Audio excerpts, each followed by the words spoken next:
नमस्कार दोस्तों, मैं उमोद चाणक्य और आज मैं बात करने वाला हूं फ्यूचर रिटेल लिमिटेड के बारे में। तो दोस्तों ये स्टॉक भी लोअर सर्किट पे ट्रेड कर रहा है और अगर आप इसका परफॉर्मेंस आज का देखो तो 4.99% का आप फ्लैट लोअर सर्किट इसमें देख रहे हैं। दोस्तों इस वीडियो में आपको ये बताने वाला हूं कि ये स्टॉक यहां से और कितना ज्यादा पिटने वाला है और इसकी पॉसिबिलिटीज क्या हैं, और आपको मैं एक स्टॉप लॉस भी बताऊंगा जो आपके लिए बहुत ही ज्यादा इंपॉर्टेंट रहेगा अगर आप इस स्टॉक को होल्ड कर रहे हो। और अगर वो स्टॉप लॉस हिट होता है तो आपको जो है दोस्तों लॉस बुक करना ही चाहिए। और मेन चिंता का कारण उनके लिए बना हुआ है जिन्होंने दोस्तों इसको 5 दिन पहले लिया है। आई मीन टू से अगर आपने इसको दोस्तों इस रेंज में लिया हुआ है 140 या 130 के आसपास अगर आपने इस स्टॉक को लिया है तो आपके लिए चिंता का कारण बड़ा है, क्योंकि ये स्टॉक आपको जो है वो दोस्तों 22% से ज्यादा की करेक्शन दिखा चुका है और आपका जो पैसा है वो इरोड कर रहा है और आगे भी इरोड कर सकता है।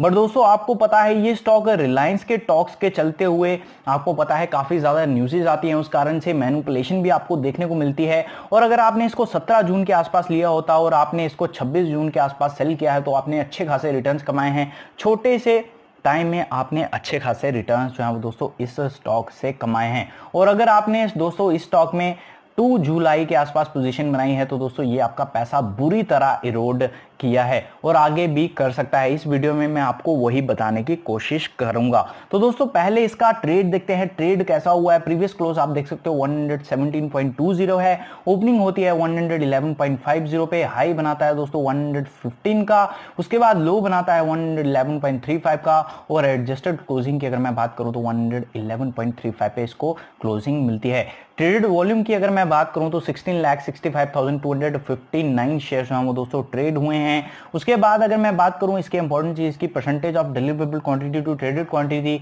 तो डिलीवरी जो है वो दोस्तों अच्छी खासी उठाई गई है, लगभग 56%। 9,46,685 शेयर जो है वो दोस्तों डिलीवरी पे उठाए गए हैं। उसके बाद अगर मैं बात करूं दोस्तों इसके टेक्निकल व्यू की, तो दोस्तों जो इसका आरएसआई है वो दोस्तों ओवरसोल्ड जोन में चल रहा है। इस बात का भी आपको पता होना चाहिए, इसलिए जो हाई बेटा स्टॉक्स हैं उनको मैं बिल्कुल भी पसंद नहीं करता हूं। कई बार तो इनमें ऐसा होता है, कई बार क्या मैक्सिमम होता है, आप अगर सेल करने की भी सोचो तो आप सेल नहीं कर पाते हो। अगर आप प्रोफेशनल ट्रेडर हो तो आपको पता ही होगा स्टॉक चाहे बढ़े या फिर कम हो, स्टॉप लॉस हिट हो तो आपको निकलना ही होता है, बट इसमें वो भी आप नहीं कर पाते। एक डिसिप्लिन ट्रेडर जो है वो जानता है कब एग्जिट करना है कब नहीं, बट इस तरह के स्टॉक में बंदे के लिए मुश्किल हो जाता है। उसके बाद बात करते हैं इसके अगले स्टॉप लॉस की जो आपको मैं बताने वाला हूं। तो दोस्तों 97 का स्टॉप लॉस जो है वो दोस्तों आपको लेके चलना चाहिए। 97 का स्टॉप लॉस जो है वो दोस्तों बहुत ही ज्यादा इंपॉर्टेंट रहने वाला है। अगर ये उसको हिट करता है तो आपको वहां से निकलना ही चाहिए। आगे ही आपका पैसा जो है वो दोस्तों ये रोड कर चुका है और आगे भी ये कर सकता है। फ्यूचर कंसर्न्स जो है वो दोस्तों इसके लिए बहुत ही ज्यादा बने हुए हैं। आप जानते हो 74% के आसपास की जो होल्डिंग है वो दोस्तों इन्होंने प्लेज रखी हुई है। उसके बाद कॉन्टीजेंट लाइबिलिटीज भी इन पे बहुत ज्यादा हैं, 4000 करोड़ के आसपास की कॉन्टीजेंट लाइबिलिटीज हैं। आप पी रेशो इसका देख सकते हैं 8.98 चल रहा है, उस वजह से आपको लग रहा होगा कि ये सस्ता है, बट दोस्तों ऐसा कुछ नहीं है। जब आपको न्यूज कंफर्म हो जाए कि हाँ ये स्टॉक ले लिया गया है या हो गया है या ये हो गया वो हो गया, फिर इसमें एंट्री लेने की सोचें। आपको एंट्री का मौका जो है वो कुछ समय में जरूर मिलेगा।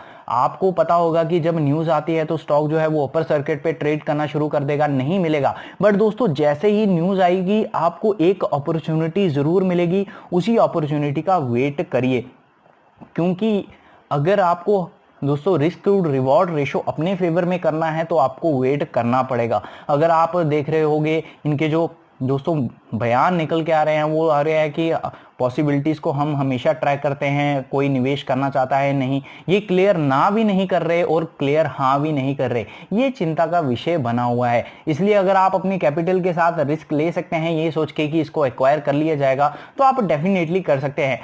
और जब इस तरह का आप रिस्क लेना तो मैं आपको बोलूंगा आप पहले ये सोच के चलें कि मेरा 50% पैसा जो है वो चला गया है, ये लॉस मैं झेल सकता हूँ, फिर ही इस तरह का रिस्क आपको लेना चाहिए। इसमें कोई दो राय नहीं है। अगर आप सच्चे हो जाते हो तो आपको जो है दोस्तों हाई रिटर्न्स मिलेंगे, और अगर ये स्टॉक इस तरह का भागेगा जिस तरह इसने छोटे से टाइम में 40% के आसपास रिटर्न दिए हैं दोस्तों, इसी तरह का रिटर्न ये लंबे समय में भी आपको देगा। फॉर एग्जांपल आप रुचि सोया देख सकते हैं, या फिर आप दोस्तों आलोक इंडस्ट्रीज दे सकते हैं। आजकल इतनी बड़ी रैली जो कम समय में देखने को मिलती है, ये ऐसा होता क्यों है? क्योंकि दोस्तों मार्केट में बंदे बढ़ रहे हैं, और सबसे ज्यादा चीज जो सबसे बड़ी चीज है कि न्यूज जो है वो दोस्तों बहुत ही जल्दी फैलती है। उस कारण से जो है वो दोस्तों डिमांड एंड सप्लाई में एक अंतर आ जाता है, और इसी कारण से स्टॉक जो है वो दोस्तों आप बुरे तरीके से बढ़ता हुआ देखते हैं। तो दोस्तों आप जानते हो इनके फ्यूचर कंसर्न जो है वो दोस्तों बने हुए हैं, इसलिए अगर आप इस स्टॉक के फंडामेंटल्स पे ये स्टॉक लेने की सोच रहे हो तो आपको जो है वो दोस्तों 4 बार इस स्टॉक पे रिसर्च जरूर करना चाहिए। और अगर आपको इस स्टॉक पे रिसर्च वीडियो चाहिए तो आप दोस्तों मेरे को कमेंट करके बताइए, मैं इस स्टॉक पे एक डिटेल्ड वीडियो लाऊंगा जिस पे इसके पूरे फंडामेंटल्स जो है मैं आपको बताऊंगा, और आपको बताऊंगा कि आने वाले समय में ये स्टॉक किस तरह परफॉर्म कर सकता है। और दोस्तों इसलिए मैं आपको यहाँ पे थोड़ा बहुत दिखाना भी चाहूंगा। यहाँ पे आप इनका जो है दोस्तों शेयर होल्डिंग पैटर्न देख भी सकते हैं। 40% के आसपास जो है दोस्तों इनकी प्रमोटर होल्डिंग है, और 40% में से 74% जो है दोस्तों प्लेज रखी गई है। उसके बाद पब्लिक के पास 60% के आसपास है, और दोस्तों 60% में से भी ज़्यादा हिस्सा जो है वो दोस्तों एक रिटेल इन्वेस्टर के पास पड़ा हुआ है। डी मार्ट इसलिए बढ़ रहा है क्योंकि एक दिग्गज कंपनी है, और वो जानते हैं इस कंपनी को कैसे मैनेज करना है। और दोस्तों उनका नाम आपको पता होगा, धमानी जी, उनका दिमाग आपको पता है। और रिटेल जो है वो दोस्तों रिलायंस का वो भी काफ़ी ज़्यादा अग्रेसिव है। ये पॉसिबिलिटी भी बनती ज़रूर है कि हो सकता है इसको एक्वायर कर लें, इन्वेस्टमेंट कर लें। वो आने वाले समय में ही पता चलेगा कि क्या करते हैं, इन्वेस्टमेंट कैसे करते हैं, कैसे नहीं करते हैं, वो आने वाले समय में ही पता चलेगा। और करेंगे नहीं करेंगे फिलहाल हमें नहीं पता। और मैंने आपको रिस्क फैक्टर्स भी बता दिए हैं कि अगर आपको रिस्क लेना है तो आप इस तरह का काम कर सकते हैं। और आपको ये भी सोच के चलना है कि अगर आपका कैपिटल थोड़ा है, आप रिटेल इन्वेस्टर हैं, आप रिस्क नहीं ले सकते, तो दोस्तों आपको सेफ ही खेलना चाहिए।